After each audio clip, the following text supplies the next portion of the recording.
प्रणाम, राधे राधे। मैं गुड़िया चौधरी अपने यूट्यूब चैनल पर सभी दर्शकों का स्वागत करती हूँ।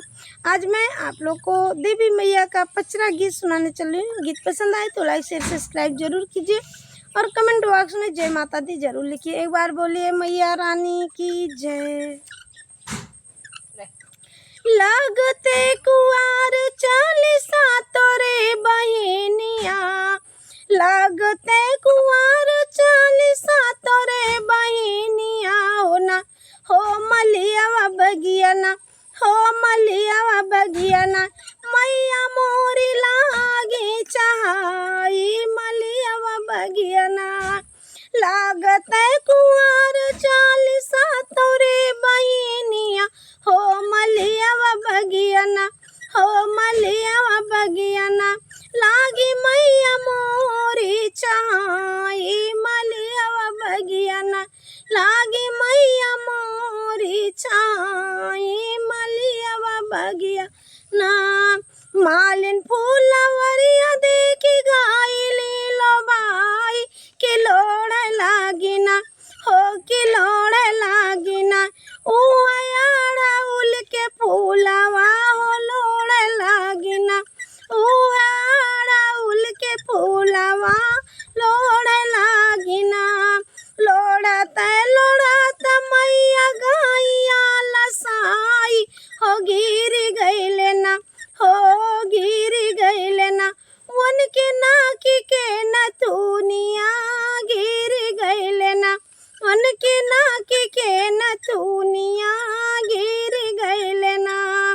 खोजते खोजते गईली माली के दुआरवा कि खोज देतिया ना, हो कि खोज देता ना, मोर नाकी के नथुनिया कि खोज देतिया ना, मोर नाकी के नथुनिया कि खोज देता ना। गईले पारदेसवा मैया आवदा सजनवा गढ़ाई देबना, हो गढ़ाई देबना, तोरे नाकी के नथुनिया गढ़ाई देबना। गाय पारदेस मैया आवदा सजनवा गढ़ाई देबना, हो गढ़ाई देबना, तोरे नाकी के नथुनिया गढ़ाई देबना, तोरे नाकी के नथुनिया गढ़ाई देबना। या तनी गरा बजनी बोलो हो मलिनिया कि जुग जुग रहबुना, हो जनम जुग रहबुना, तू तो रहबू बजनिया जनम जुग हो, तू तो रहबू बजनिया जनम जुग हो। या तना सुना तमालिन गईली धाइली चरानिया कि मांग लागिना, हो कि मांग लागिना, मैया के पाकड़ी चरानिया कि मांग लागिना। मैया कही दे तू क्षमा के नहीं जानू ना, मैया दाई दे तू क्षमा के नहीं जानू ना। मैया खोज दे तोरी नथुनिया क्षमा कई दना, मैया खोज दे तोरी नथुनिया क्षमा हो कई दना।